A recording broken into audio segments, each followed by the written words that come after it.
Let's talk about defending yourself from individuals who occupy a destructive mental state and are actively making attempts to cause you harm. Now, when you're trying to walk this spiritual journey and you want to operate from a position of love, it can be really, really disheartening when you run into a situation where either an attempt to show love was misinterpreted, maybe you offended somebody, you didn't know you were doing it, whatever the case may be. Rifts happen for varieties of reasons. But now you find yourself in a situation where somebody's behavior is jeopardizing your ability to live life. And for me personally, being someone who has tried, being a pacifist, and I'll get angry. I prefer to talk about things and try to be diplomatic versus,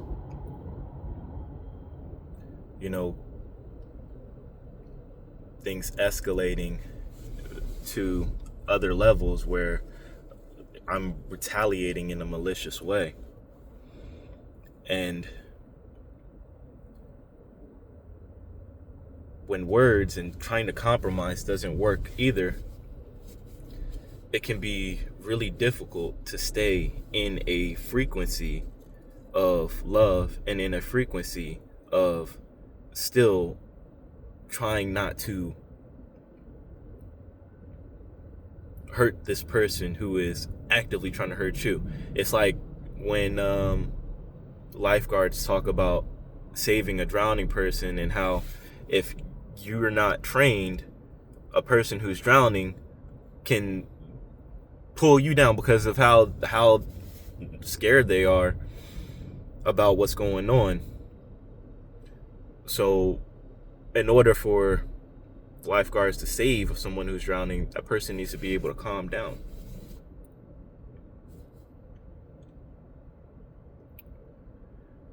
And when it comes to these situations, I believe it's the same thing. I believe that you have to recognize when abuse is occurring.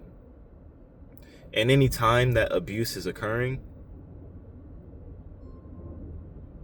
you have a right, a responsibility, if you love, if you value, if you honor yourself,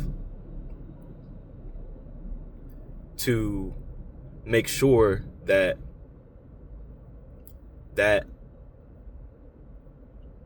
you pull yourself and put yourself in a position where you're not forced to experience that abuse.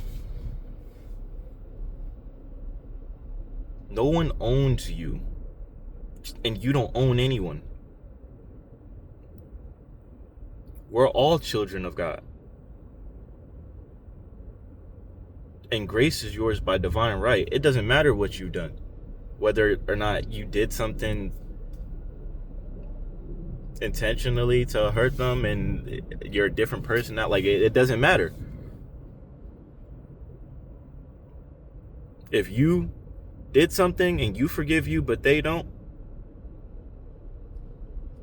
remove yourself from the situation. And if you didn't do something and you're being attacked, defend yourself. Now, in defending yourself, what I've run into is feeling like I'm wrong for defending myself. Like, if I do something for my highest good, I'm somehow, I failed on this spiritual journey because I had to use this system that's around us to defend myself. And if you felt like that, I want to let you know you don't need to. You shouldn't. If you are coming from a mental state of not defending yourself, not standing up for yourself, and now you're finally standing up for yourself, you're finally putting yourself first and growing. And as you're growing, you're teaching the things that you're growing, you're falling, you're literally collapsing into your purpose. You should be happy with the growth that you made in defending yourself. And you go ahead and you defend yourself. Now, don't let defending yourself become a retaliatory attack. You're not defending yourself to be malicious. But like that drowning person, you need this person to understand that they need to be calm, or they can take you both down. So you defend yourself in a way that lets them know you can't be messed with.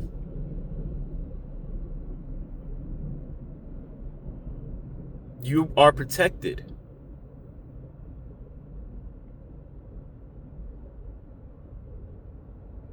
Your riches are out of this world.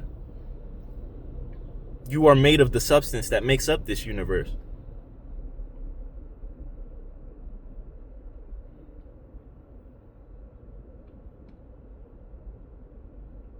Sometimes when you encounter negative energy of this form, you got to be willing to stir it up to dissolve it. We talk about turning your attention away from the things that you don't want to magnify.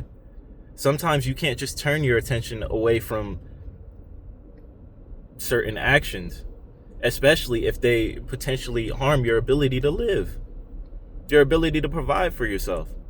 If somebody is actively destroying your ability to do that,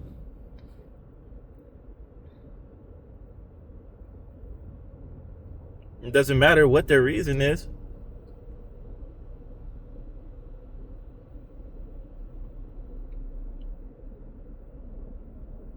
Being spiritual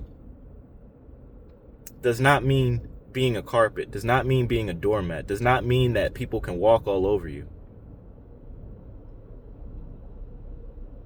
Having love for everybody does not mean that you're everyone's slave. You can love everyone and still put yourself first and still defend yourself and still be a good human being.